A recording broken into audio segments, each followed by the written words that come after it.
नमस्कार मित्रों, मैं डाइटिशियन दशरथ पुरोहित आदर्श परिवार और डॉक्टर फॉर डाइट की ओर से आप सबका स्वागत करता हूं। पिछले कुछ दिनों से ज़्यादातर हमने एक ही शब्द के बारे में चर्चाएं सुनी हैं। इनफैक्ट ऐसा कई दिनों से नहीं, पिछले कुछ महीनों से, जैसे कि कोरोना, कोविड-19। यही शब्द सुन सुन के शायद सभी लोग फ़िलहाल परेशान हो चुके हैं। कारण आप सब जानते ही हैं, लॉकडाउन, और उससे जो भी मुसीबतें हम लोग झेल रहे हैं वो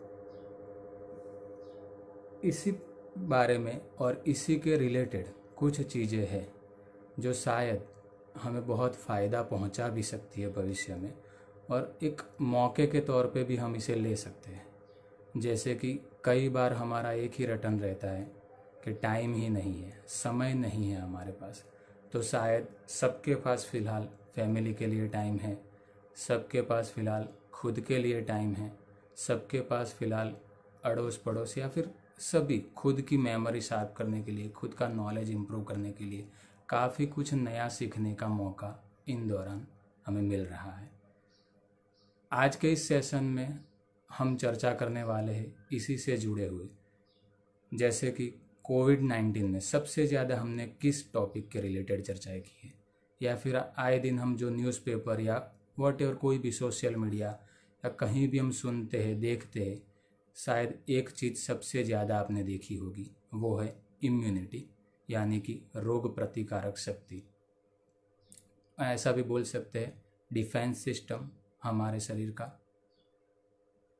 हालांकि कुछ दिनों से हमारी देश की भी डिफेंस सिस्टम को ज़्यादा न्यूज़ में रखा गया है। देखा है हमने काफ़ी कुछ, हमारे आर्मी वालों को जो परेशानी हुई है आतंकवादियों के द्वारा, तो उससे रिलेटेड भी हमने देश में डिफेंस शब्द सुना हुआ है। लेकिन जैसे देश की आर्मी होती है, वैसे ही हमारे शरीर में भी ईश्वर ने आर्मी रखी हुई है। और आपको जानकर ताज्जुब होगा कि ये भी आर्मी बिल्कुल उसी आर्मी की तरह है, बहुत ही दिल से काम करती है। जैसे हमारे आर्मी के जवान हमारे देश को बचाने के लिए अपनी जान न्यौछावर करते हैं, बिल्कुल उसी तरह से हमारा भी, हमारे सिस्टम के अंदर मौजूद आर्मी भी, हमारे शरीर में मौजूद आर्मी भी हमारी जान बचाने के लिए खुद न्यौछावर होने के लिए तैयार रहती है हमेशा। तो आइए जानते हैं कुछ उसी के बारे में और उसी से जुड़ी हुई बहुत ही रोचक जानकारियाँ। ध्यान रहे, काफ़ी जानकारियाँ ऐसी रहेगी जो लोग भी हेल्थ केयर सेक्टर में आगे बढ़ना चाहते हैं या फिर स्वास्थ्य सेवाओं से जुड़ना चाहते हैं, तो उनके लिए बहुत ही मददगार रहेगी। तो कुछ ना कुछ सीखने की कोशिश कीजिएगा, संयम से बिल्कुल याद रखने की कोशिश कीजिए। 30 मिनट का छोटा सा सेशन है, कल फिर से मिलेंगे, लेकिन इन दौरान काफ़ी रोचक जानकारी आप पाएंगे, वो मैं आपको श्योरिटी देता हूँ। मित्रों, कुछ सुना होगा आपने, जैसे डिफेंस सिस्टम। इवन मेरा नाम भी डी से शुरू होता है, दशरथ। तो क्यों ना आज बात करें हम विटामिन डी की। तो उससे पहले ये भी तो जानना ज़रूरी है कि विटामिन्स क्या है। काफ़ी कुछ लोगों ने सुना होता है विटामिन्स के बारे में। कई लोग बिना कुछ जाने भी बहुत सारे मल्टीविटामिन्स या विटामिन्स की गोलियां या कुछ ना कुछ सप्लीमेंट्स लेते रहते हैं। तो क्यों ना थोड़ी बहुत जानकारी उससे रिलेटेड हम पहले ले लें, तो और ज़्यादा वो हमारे लिए अच्छा रहेगा, बेहतरीन रहेगा। आने वाले दिनों में मौका भी है, दस्तूर भी है। तो विटामिन्स एक ऐसी चीज़ है, या कहे एक माइक्रो न्यूट्रिएंट्स है, जो हमारे शरीर के काफ़ी कुछ प्रक्रियाओं के लिए बहुत आवश्यक है। जैसे कि सारे एंजाइम्स के लिए, बहुत सारे हार्मोन्स के लिए, शरीर के अंदर होने वाली काफ़ी रासायनिक प्रक्रियाओं के लिए ये विटामिन्स बहुत ही महत्वपूर्ण है।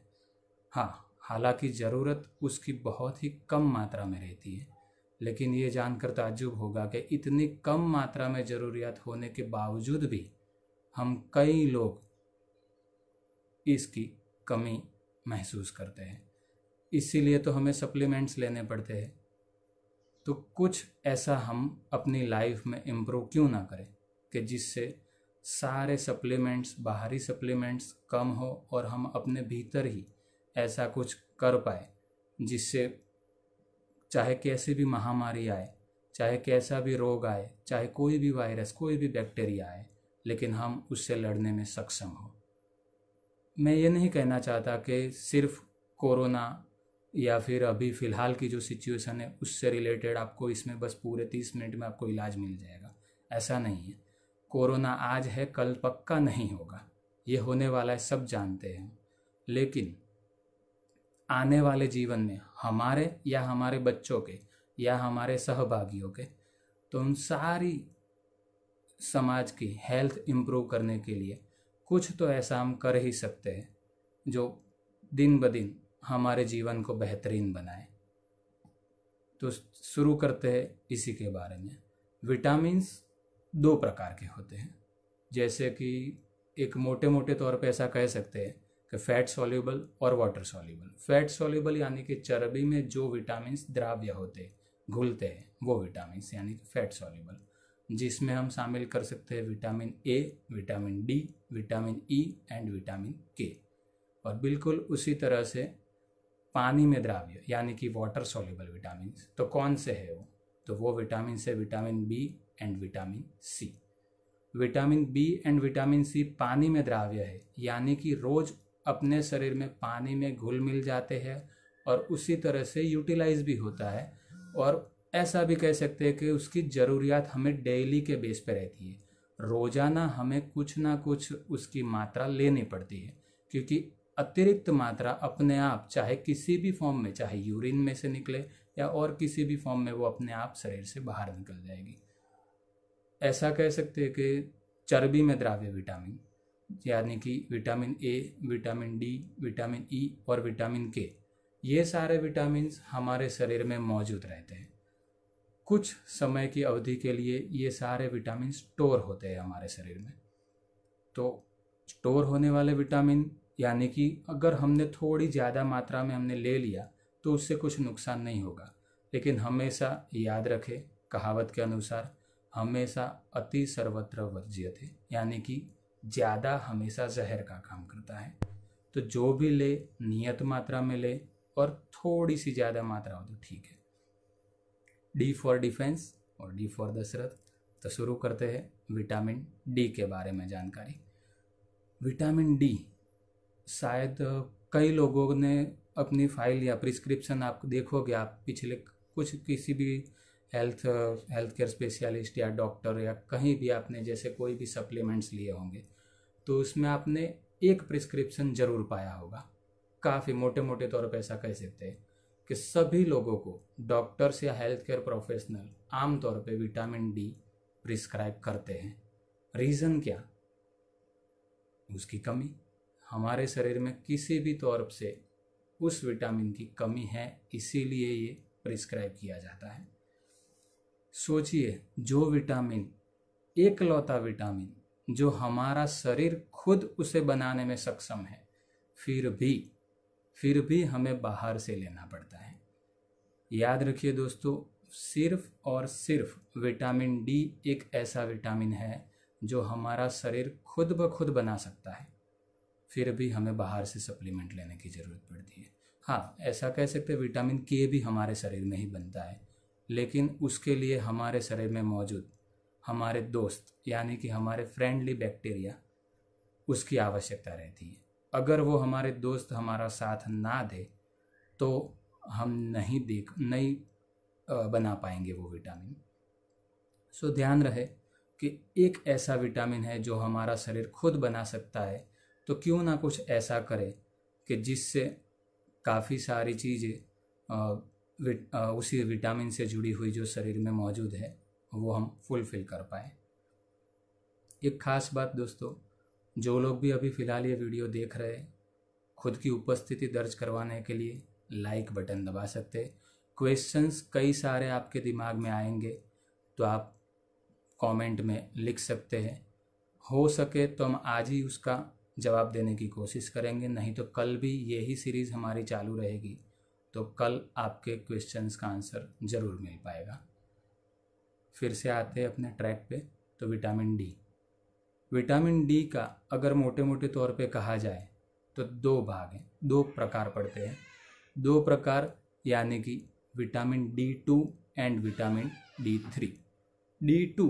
डी टू यानी कि प्लांट सोर्स यानी कि वनस्पति से हमें मिलता है।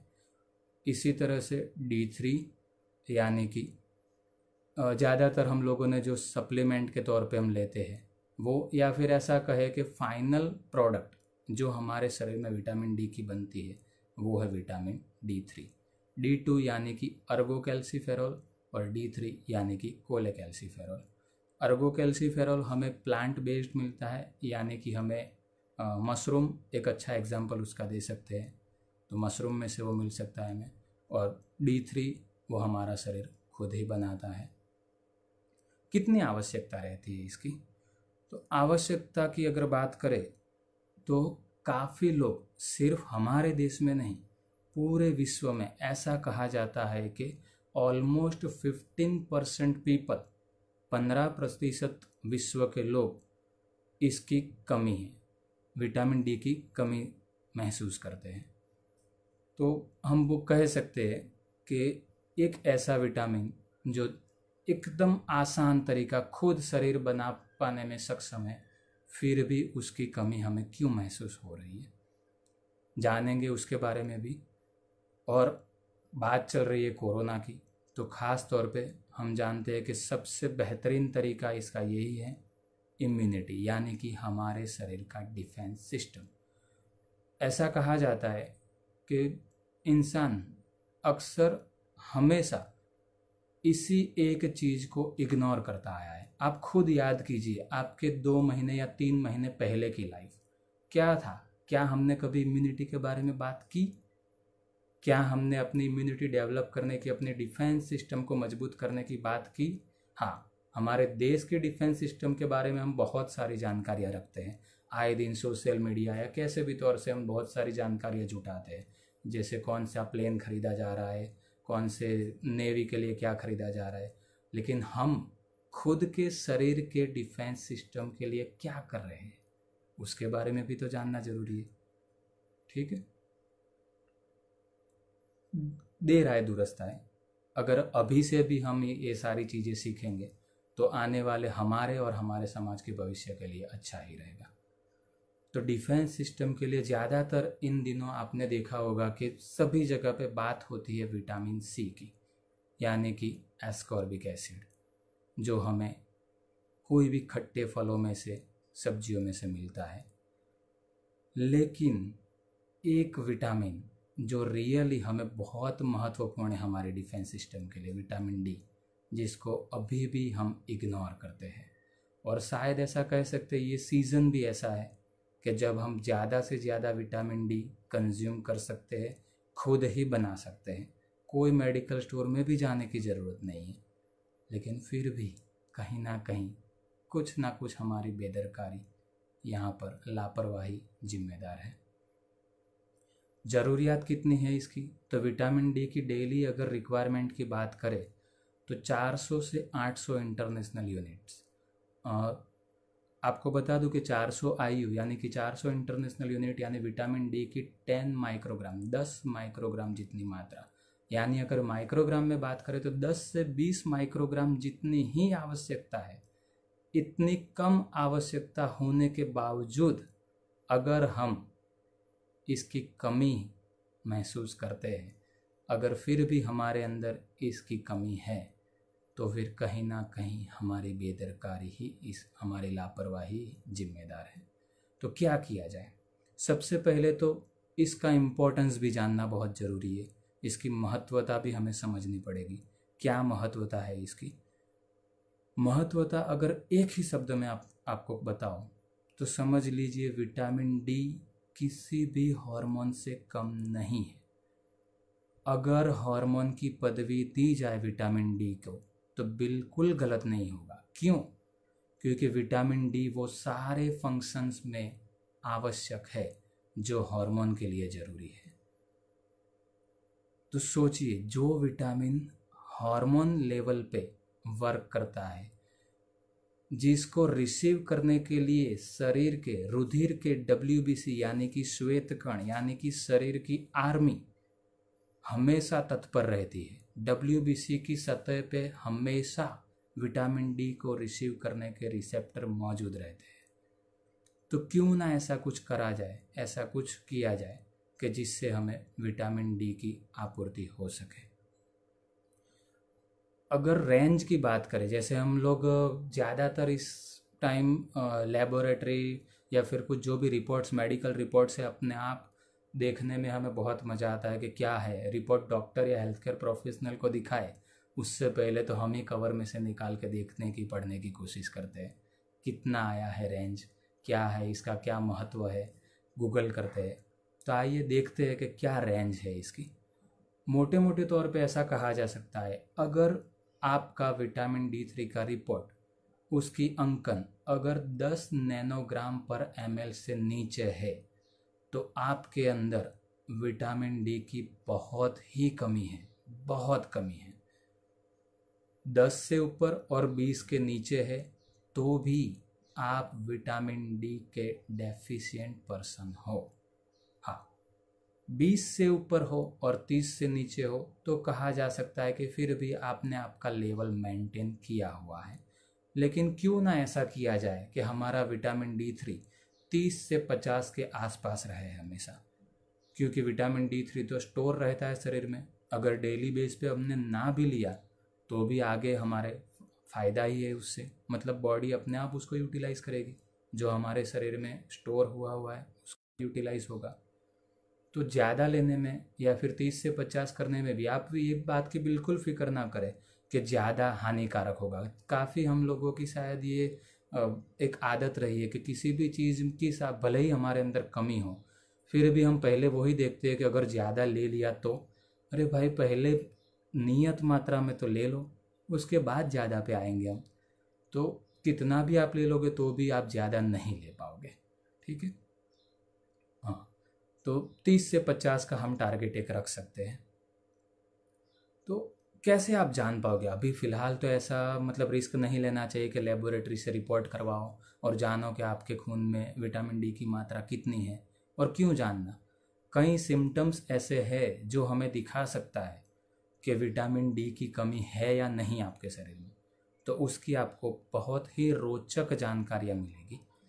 जैसे कि समझो बार बार आप बीमार पड़ रहे हो, इवन इस दौरान भी, कोरोना के दौर में भी, कोविड के दौर में भी, अगर आप जैसे कई पेशेंट्स के मुझे फ़ोन आते रहते हैं, मुझे और रिया को, जैसे कई बार पेशेंट्स फ़ोन करते हैं, नॉर्मल सर्दी हुई है तो भी बोलते हैं कि अभी मुझे सर्दी हो गई है, मुझे कोरोना तो नहीं हो गया होगा।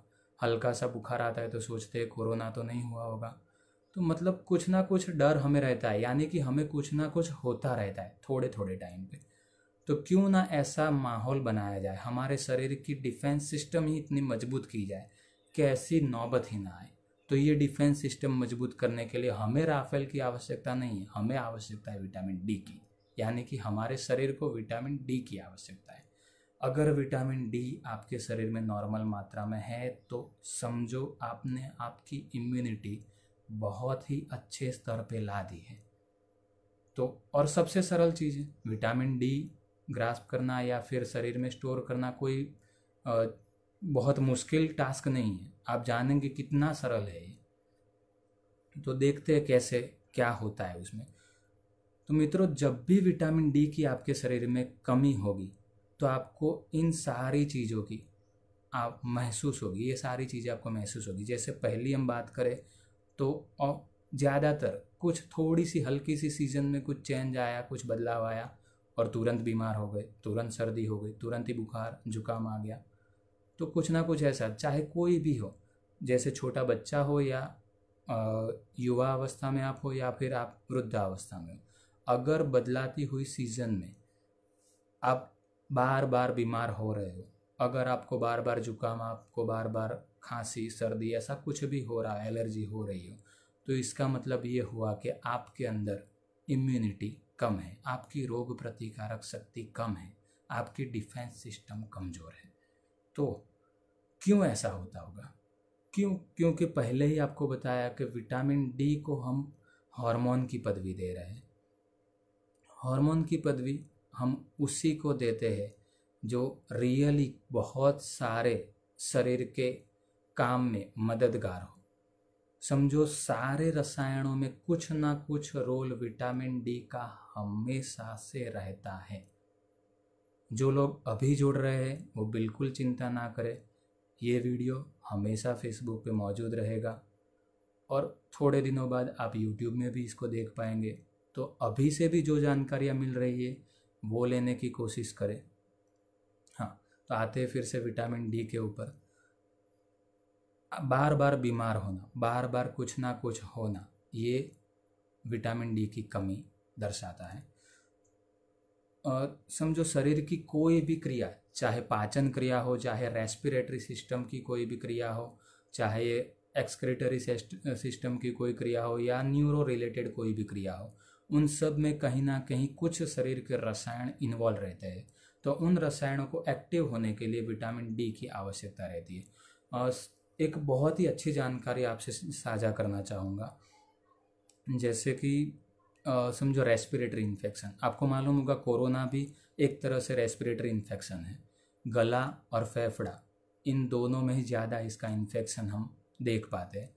तो रेस्पिरेटरी सिस्टम में ज़्यादातर इन्फेक्शन कब होता है? जब आपका विटामिन डी लेवल बहुत कम होता है। इवन बिलो 20 हो तो भी चांसेस है कि आपका रेस्पिरेटरी ट्रैक खराब हो सकता है। आपके फेफड़े पूर्ण तरह से कार्यरत नहीं रह पाएंगे अगर आपका विटामिन डी का लेवल लो है, कम है। तो समझो रेस्पिरेटरी सिस्टम से रिलेटेड है, सीओपीडी भी हम बोल सकते हैं, या फेफड़े से रिलेटेड जो भी बीमारी है, ख़ास तौर पे जैसे ट्यूबरकुलोसिस, टीबी की बीमारी, और हमारे देश में बहुत है। और अभी ऐसा भी नहीं रहा कि ये बीमारी सिर्फ लोअर मिडिल क्लास या पुअर क्लास में ही हमें देखने को मिलती है। अभी ऐसा बिल्कुल नहीं रहा है। काफ़ी कुछ अच्छे खासे अपर क्लास कैटेगरी में भी हमको ट्यूबरकुलोसिस, टीबी की बीमारी देखने को मिलती है, जो कि फेफड़ों से रिलेटेड है। तो फेफड़े का टीबी, तो वो किस रिलेटेड होता है? आपकी लो इम्यून सिस्टम से। क्यों? क्योंकि ज़्यादातर हम सभी के अंदर ट्यूबरकुलोसिस के बैक्टीरिया मौजूद ही रहते हैं। कई बार मैंने जानकारी क्लास में या फिर कई लोगों से साझा की है। जैसे अगर आप किसी बस की सीट पे बैठ के आए, ट्रेन में आप आए हैं, इवन आप आपकी खुद की कार में भी बैठ के कहीं आ जा रहे हैं, तो भी उसका भी अगर रिपोर्ट निकलवाएंगे तो बहुत सारे बैक्टीरिया उसमें मौजूद मिलेंगे और काफ़ी खतरनाक बैक्टीरिया की भी मौजूदगी उस जगह पे आपको मिलेगी, जैसे कि ट्यूबरकुलोसिस है या और कई सारी बीमारियां। तो कोई भी बीमारी से क्यों रिस्क लेना, क्यों इनविटेशन देना जानबूझ के? जैसे गुजराती में एक कहावत है, पेट चोड़ी ने सूड़ ऊभी कर दी। जानबूझ के क्यों बीमारी को न्योता देना? तो पहले से ही अगर हमारा इम्यून सिस्टम, हमारी डिफेंस सिस्टम हम मजबूत कर दे तो बहुत अच्छा फ़ायदा होगा हमें। जैसे कि इम्यून सिस्टम अच्छा करने के लिए हम ले सकते हैं विटामिन D3। हाँ, और आगे हम देखें दूसरा उसका क्या सिम्टम है, तो फटीग, टायर्डनेस। कई लोगों को, खास करके लेडीज़ में, औरतों को, ये बहनों में खास तौर पे देखा जाता है, हर दोपहर जैसे ही सुबह का काम खत्म होता है, हर दोपहर आप खुद फील करते होंगे जैसे बहुत थकान महसूस होती हो, या फिर रात को सोने से पहले सभी लोगों को, इवन आजकल तो बच्चों में भी ये देखने को मिलता है, जैसे पाँव टूटता है। हम ऐसा महसूस करते हैं जैसे पाँव में कुछ कंपन महसूस होता है, पाँव के तलिए हमें जैसे जलन महसूस होती है वहाँ पर। तो उन सारी चीज़ों में भी विटामिन डी का कुछ ना कुछ रोल है। यानी अगर आप जल्दी से थक रहे हैं, अगर अच्छा खा पी रहे हैं आप, मतलब आपकी खुराक अच्छी है, फिर भी आपको थकान जल्दी लग रही है, आप खुद को एग्जॉस्टेड फील करते हैं, महसूस करते हैं, तो काफ़ी मोटे मोटे तौर पे हम कह सकते हैं कि आपका विटामिन डी का लेवल कम है। आपको आवश्यकता है विटामिन डी लेने की। उसके बाद हम अगर आगे जाए तो हम बोल सकते हैं, कई लोगों को महसूस होता है जैसे हड्डियों में दर्द महसूस होता है, कई लोगों को बैक पेन महसूस होता है, ख़ास तौर पे औरतों को, बहनों को ज़्यादातर, और ऑफिस वर्क करने वाले पुरुषों को भी ये ज़्यादातर महसूस होता है। जिनको कंप्यूटर पे ज़्यादातर काम रहता है उन लोगों को, या फिर जैसा भी आपका लाइफस्टाइल, आपका अगर office work type office style है, जैसे आप पूरा दिन भर आपको सिर्फ बैठे रहना है, तो भी आपको महसूस होता होगा कि कई बार आपको बैक पेन होता है। जैसे आप रात को सोते हैं उस वक्त आपको बैक पेन महसूस होता होगा। दिन भर भी आपको थोड़ी थोड़ी बार खुद को स्ट्रेच करने के वक्त आपको ख्याल आता होगा कि आपको बैक पेन हो रहा है। तो बैक पेन या बोन पेन, ये दोनों भी हम इससे रिलेट कर सकते हैं, जैसे कि विटामिन डी की कमी। और अगर आगे जाए तो डिप्रेशन, कई लोगों को मैंने ये चीज़ बताई हुई है कि आगे जाके ये बीमारी बहुत ही बड़े होने वाली है, यानी कि हर दूसरा इंसान डिप्रेशन में होगा, ये हम डेफिनेटली कह सकते हैं। खुद आपने भी कई बार ये चीज़ महसूस की होगी। तो डिप्रेशन आजकल की लाइफस्टाइल से जुड़ी हुई बहुत ही, एक बोल सकते हैं कि खराब, शरीर के लिए और समाज के लिए भी बहुत ही खराब। आपने सुना होगा कई सारी सेलिब्रिटीज़ की भी इसका भोग बन चुकी है, इसको भुगत चुकी है। कई सारी सेलिब्रिटियों के नाम हम इसमें ले सकते हैं। तो डिप्रेशन को भी हम विटामिन डी से जोड़ सकते हैं। अगर आपका विटामिन डी लेवल अच्छा है तो स्ट्रेस को झेलने की क्षमता आपकी अच्छी रहेगी। ठीक है। डिप्रेशन अगर हम ऐसा भी कह सकते हैं जैसे सीजनल डिप्रेशन, यानी कि इस सीज़न में जैसे लॉकडाउन चल रहा है, आप घर पे बैठे, उसके काफ़ी हमने साइड इफ़ेक्ट भी देखे होंगे। जैसे कई लोगों ने महसूस किया होगा डोमेस्टिक वायलेंस के केस भी बढ़ रहे हैं, तो उसका भी कारण यही है, डिप्रेशन। तो डिप्रेशन किसी भी कारण से हो, लेकिन हम विटामिन डी से उसे जोड़ सकते हैं। तो क्यों ना ऐसा करा जाए कि ये सारी चीज़ों को हम दूर रखें। और भी कई सारी चीज़ है, जैसे कि अगर आपको कुछ इंजरी हुई है या कोई सर्जरी आपने करवाई, ऑपरेशन आपका हुआ है, और उसके बाद आपका जो घाव है उस पर जल्दी से रूज नहीं आती, अगर वो घाव जल्दी से भरता नहीं है, तो वो उसका कारण, जैसे डायबिटीज़, तो आप तो जानते ही होंगे कि डायबिटीज़ हो, शुगर की बीमारी हो, तो आपको ये हो सकता है। लेकिन अगर विटामिन डी की कमी है तो भी आप ये महसूस कर पाएंगे, तो भी आपको आपका घाव जल्दी से भरेगा नहीं। तो याद रखें, बहुत सारी चीज़ें हैं ऐसी जिसमें हम इसका फ़ायदा ले सकते हैं। इसी तरह से हेयर लॉस, ज़्यादातर कई सारी फिल्में भी बन चुकी है इसके ऊपर। और एक बीमारी जो आपने सुना होगा, एलोपेशिया, यानी कि एक बहुत मोटी मोटी मात्रा में बालों का झड़ना। आपने सुना होगा कि कई सारे सर्कुलर और एकदम राउंड पोर्शन में बहुत सारे बाल एकदम से गायब हो जाते हैं, जैसे वहाँ कुछ था ही नहीं पहले। तो ऐसा होने की वजह भी विटामिन डी हो सकती है। ऐसे कई रिसर्च मौजूद है, आप खुद भी देख पाएंगे अगर आप अच्छी सी कोई वेबसाइट पे जाएंगे, जहाँ आपको ऑथेंटिकेटेड ट्रायल्स मिलेंगे जो हेयर लॉस में भी आपको विटामिन डी का रीजंस बताएंगे। इसी तरह से मस्कुलर पेन, क्यों? तो मस्कुलर पेन का एक मोटा मोटा रीज़न ये है कि जो नर्व, हमारी जो नाड़ी है, उसमें भी ख़ास तौर पे पेन सेंसिंग नर्व जो हमारे होते हैं, उन सारे सेल में, उन सारे टिश्यूज़ में विटामिन डी का बहुत बड़ा रोल होता है। वो सारे सिग्नल मस्तिष्क या करोड़रज्जु तक पहुंचाने में विटामिन डी एक वाहक के तौर पे या डायरेक्टली या इनडायरेक्टली किसी ना किसी तौर पे वो काम करता है। तो हमेशा याद रखें, इन सारी चीज़ों में कई सारी ऐसी चीज़ें हैं जिसको हम विटामिन डी की कमी से जोड़ के देख सकते हैं। हाँ, और ऐसा होने का रीज़न्स क्या है, क्यों हम विटामिन डी से डेफिशिएंस है, क्यों हमारे अंदर विटामिन डी की कमी है। आपने ये जानकारी तो हम सभी को है ही कि सबसे बढ़िया और सबसे उत्तम स्रोत क्या है विटामिन डी का, तो सनलाइट, सूरज से ही हमें जो यूवी रेज, जो अल्ट्रावायलेट किरणें मिलती है, उसी से हम विटामिन डी बना पाते हैं। जैसे अगर आपको एक और बहुत महत्वपूर्ण जानकारी दो तो आजकल हम लोगों ने जैसे एक चीज़ को दुश्मन बनाया हुआ है, जैसे कोलेस्ट्रॉल। ठीक है, कोलेस्ट्रॉल को हम सब दुश्मन मानते हैं कि ये नहीं होना चाहिए, लेकिन अगर आपका कोलेस्ट्रॉल लेवल लो होगा, अगर कोलेस्ट्रॉल की कमी होगी आपके अंदर, तो विटामिन डी आपका शरीर पूर्ण तरह से नहीं बना पाएगा।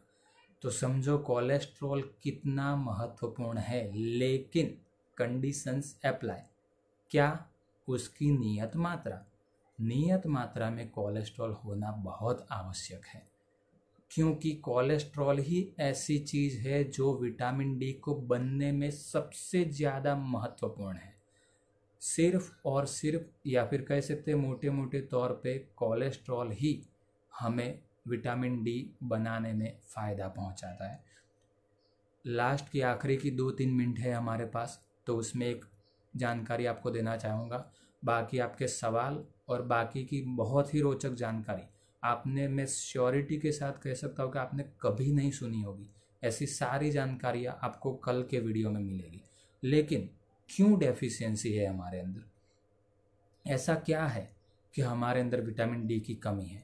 तो कह सकते हैं जैसे हम इंडियंस, हमारा रंग, हमारा स्किन का कलर गेहूं, यानी गुजराती में बोले तो घऊं वर्णा, या थोड़ा सा डार्क कलर टोन है हमारे स्किन का।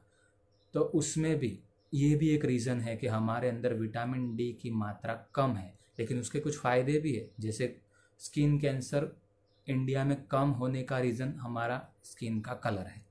और अगर आपकी स्किन बहुत वाइटिश है, अगर वाइट कलर की है आपकी स्किन, तो जैसे कि अमेरिका, यूरोप कंट्री में हम देख सकते हैं, तो वहाँ पर ये सारी बीमारियाँ ज़्यादा हमको देखने को मिलती है।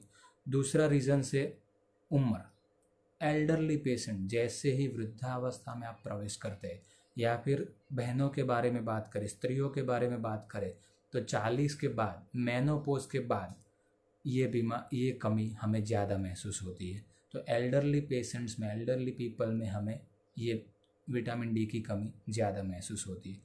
और एक और महत्वपूर्ण, डाइटिशियन हो तो एक बात तो कहूँगा ही, ओबेस पर्सन, जिसका भी वज़न ज़्यादा है, उसकी भी अपने आप विटामिन डी बनाने की कैपेसिटी कम होगी।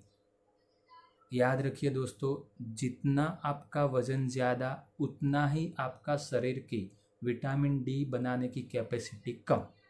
ये खास याद रखिएगा। तो वज़न को कम करना इसलिए भी आवश्यक है।